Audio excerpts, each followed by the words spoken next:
When someone says we need to talk, just know that something has gone terribly wrong. And our government is saying exactly that. We need to talk. Given the challenges our country is facing at the moment, we should convene the national dialogue.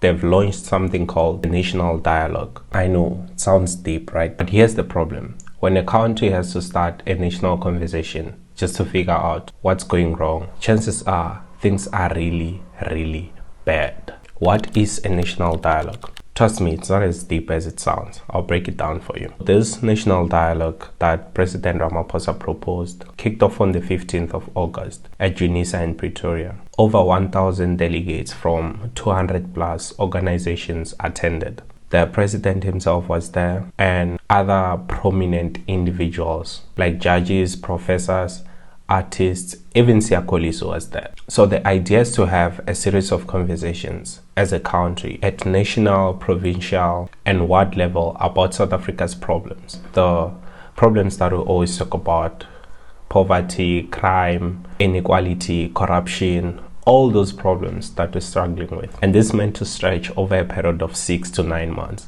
Then come back together next year, which is 2026, with a so-called People's Compact.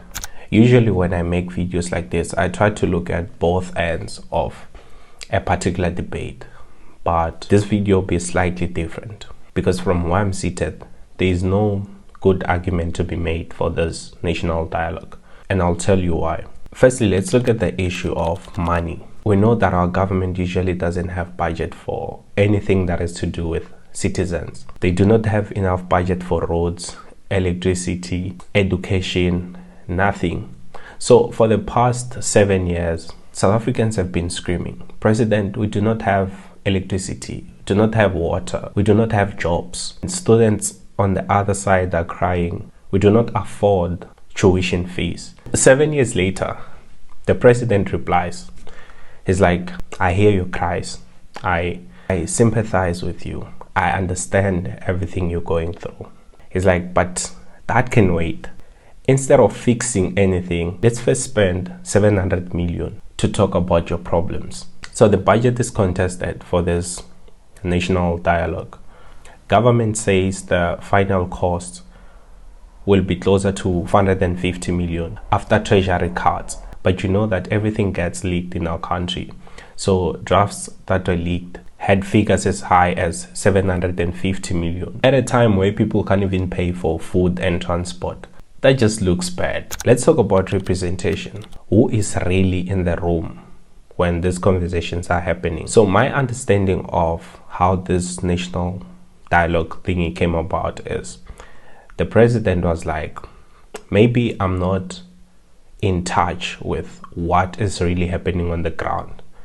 I want to be in the room when people are making these grievances. But we all know that it's impossible that the president will have time to listen to all 64 million of us. That's why we elect people to be in parliament. Parliamentarians are elected to represent the masses. But now, instead of strengthening parliament, he's bypassing it to hold a group therapy session. So this raises the question, who is in those rooms? Who was in that hall at UNISA? Who are those people that are speaking for the masses? Because I was in there. I'm pretty sure most of the people that will watch this video are not going to get the privilege of being in that room. So who is setting the agenda? Is it ordinary youth, workers, rural communities, or celebrities and elites who may not understand the daily struggles of ordinary South Africans?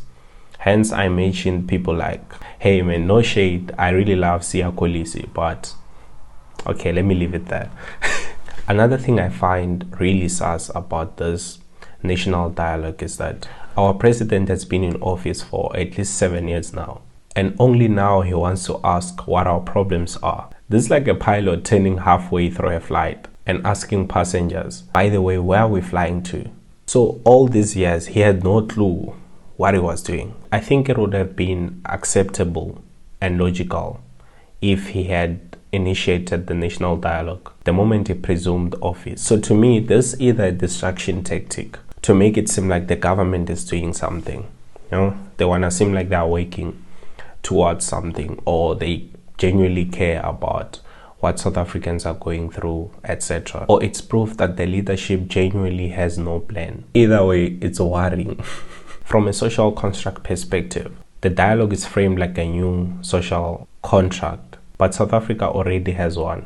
It's called the Constitution. So this might be a symbolic ritual to renew legitimacy, not a real shift in power. Here's why this thing won't work. South Africa doesn't have a shortage of conversations. All these problems that the president wants to listen to has been hearing the past 7 years. That's like close to a decade. So there is no shortage of conversations. We already have platforms like Parliament, the presidential imbizo. These are all designed for dialogue. Those people in Parliament are elected to represent us.